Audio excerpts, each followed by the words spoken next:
میرے پیارے بھائیوں اور بہنوں، اللہ کے لیے کچھ بھی ناممکن نہیں ہے۔ ہم یقین رکھتے ہیں کہ اللہ ہر چیز بغیر کسی شے کے تخلیق کر سکتا ہے۔ جب اللہ نے انسان کو مٹی سے پیدا کیا تو اسے اس مٹی کی بھی ضرورت نہیں تھی۔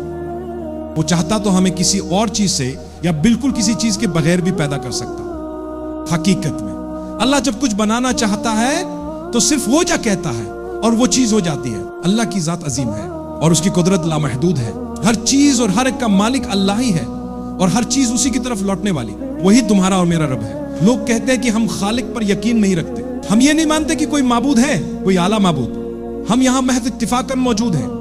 ایک سادہ دلیل جو اس بات کو غلط ثابت کرتی ہے یہ ہے کہ جب سے ہماری نسل یعنی حضرت آدم سے لے کر آج تک اور قیامت تک ہر انسان میں کئی ایسی چیزیں ہیں جو صرف اسی کی ہیں اور کسی اور کی نہیں۔ نہ تو وہ ماضی میں کبھی کسی اور میں تھیں، نہ حال میں ہیں اور نہ ہی مستقبل میں ہوں گی۔ مثال کے طور پر آپ کی انگلیوں کے نشان، آپ کی ہر انگلی کا نشان بالکل منفرد ہے۔ آپ کی ہر انگلی کا نشان صرف آپ کا ہے، نہ تو شروع سے کسی کے پاس آپ جیسا فنگر پرنٹ تھا، نہ مستقبل میں کسی کے پاس ہوگا۔ ایک اور مثال آپ کی آنکھ کے آئرس کا نشان ہے جو پوری طرح سے آپ کا ہے۔ اس سے آپ کی پہچان بغیر کسی غلطی کے کی جا سکتی ہے، کبھی کوئی بھول چوک نہیں ہوتی۔ اگر ہم یہاں محض اتفاق سے موجود ہوتے تو یقیناً اتفاقاً بہت سے لوگوں کے آئرس پرنٹس ایک جیسے ہوتے، لیکن ایسا کبھی نہیں ہوا۔ اللہ تعالیٰ کی قدرت کو جاننے کا ایک طریقہ جانوروں کو دیکھنا ہے۔ آج تک کوئی دو زیبرے ایک جیسے دھاریوں والے نہیں ہوئے اور نہ ہی کوئی دو جرافے ایک جیسے دھبوں والے۔ اسی طرح کوئی دو چیتے، تیندوے یا شیر ایک جیسے دھبے یا دھاریاں نہیں رکھتے۔ اللہ کی شان ہے، تمام تعریفیں اللہ ہی کے لیے ہیں جس نے ہر چیز کو بے مثال خوبصورتی اور کامل ترتیب کے ساتھ بنایا ہے۔ ہر چیز آخرکار اسی کی طرف لوٹتی ہے۔ انسان خود کو کتنا ترقی یافتہ سمجھتا ہے، مگر حقیقت تو یہ ہے کہ یہ ترقی اللہ کی تخلیق کے مقابلے میں کچھ بھی نہیں ہے۔ میرے بھائیوں اور بہنوں، اللہ ہمیں اپنے قریب لانے کے لیے جو طریقے استعمال کرتا ہے ان میں سے ایک یہ ہے کہ وہ ہمیں ایسی آزمائشوں میں ڈالتا ہے جو ہمیں نیگیٹو محسوس ہوتی ہے۔ اگر آپ دنیا کی طرف دیکھیں تو اس میں بے یقینی ہوگی۔ کیوں؟ کیونکہ اللہ چاہتا ہے کہ آپ اس کی طرف رجوع کریں، اس کے علاوہ کوئی اور وجہ نہیں ہے۔ بے چینی ہوگی، کیوں؟ کیونکہ اللہ چاہتا ہے کہ آپ اپنے تعلق کو اس کے ساتھ بہتر بنائیں۔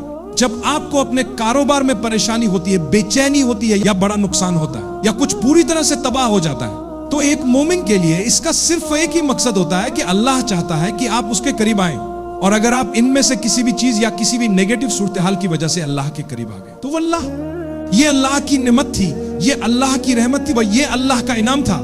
اگر آپ کی ٹانگ کٹ گئی اور اس کی وجہ سے آپ نے اللہ کی طرف رجوع کیا تو یہ اللہ کی رحمت ہے۔ لیکن اگر اللہ نے آپ کو نوازا، آپ کو سب کچھ دیا، آپ کو ہر آزمائش میں کامیابی ملی، آپ کو اختیار دیا، خوبصورتی دی، علم دیا، بہت کچھ عطا کیا، اور یہ سب کچھ آپ کو اللہ سے دور لے گیا، تو یہ اللہ کی رحمت نہیں ہو سکتی۔ اس لیے اللہ کی نعمتوں کو سمجھیں اور انہیں اپنے لیے اللہ کے قریب آنے کا ذریعہ بنائیں۔ میرے بھائی اور بہنوں، جب اللہ آپ سے کچھ چاہتا ہے تو وہ آپ کی زندگی میں آزمائش ڈالتا ہے۔ جب وہ آزمائش ڈالتا ہے تو اس کے قریب آئیں، فکر نہ کریں۔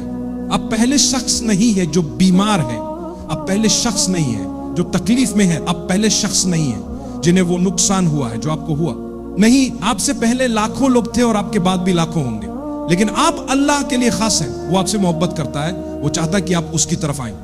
ایک مومن جس کے دل میں تھوڑا سا بھی ایمان ہو، وہ فطری طور پر یہ سمجھ جائے گا کہ مجھے اللہ کی طرف رخ کرنا چاہیے، میں اللہ کے لیے اپنے ہاتھ اٹھاؤں، میں توبہ کروں، اپنی زندگی بدلوں، کچھ بہتر کرنے کی کوشش کروں۔ یہ سب اللہ کی پکار ہے جو مجھے ان مشکلوں کے ذریعے بلا رہا ہے، اور میں آپ سے وعدہ کرتا ہوں ایک کے بعد ایک دروازے کھلنا شروع ہو جاتے ہیں۔ بس دعا کو کبھی چھوڑے نہیں، اللہ کے لیے کچھ بھی ناممکن نہیں ہے۔ دیکھیے اللہ قرآن میں کیا فرماتے ہیں کہ وہی ہے جو مصیبت میں مبتلا شخص کی دعا کو قبول کرتا ہے۔ اللہ کے سوا کون ہے جو پریشانی میں گھرے ہوئے انسان کی فریاد کو سنتا ہے؟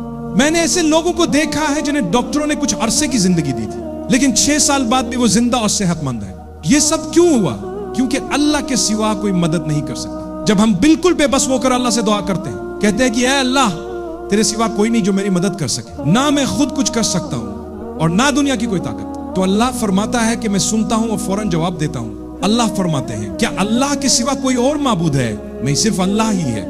تو ہم اللہ کی طرف رجوع کریں، اللہ کے ساتھ اپنے تعلق کو مضبوط بنانے کے لیے محنت کریں۔ نماز بہت اہم ہے، اور میں نے ایک راز جانا ہے، اگر آپ چاہتے ہیں کہ آپ کی زندگی بہتر ہو جائے، تو 5 وقت کی نماز کو خوش دلی اور شوق سے پڑھیں. تھوڑا سا پہلے آئیں, اپنی نماز کو مکمل کریں اور پھر واپس جائیں.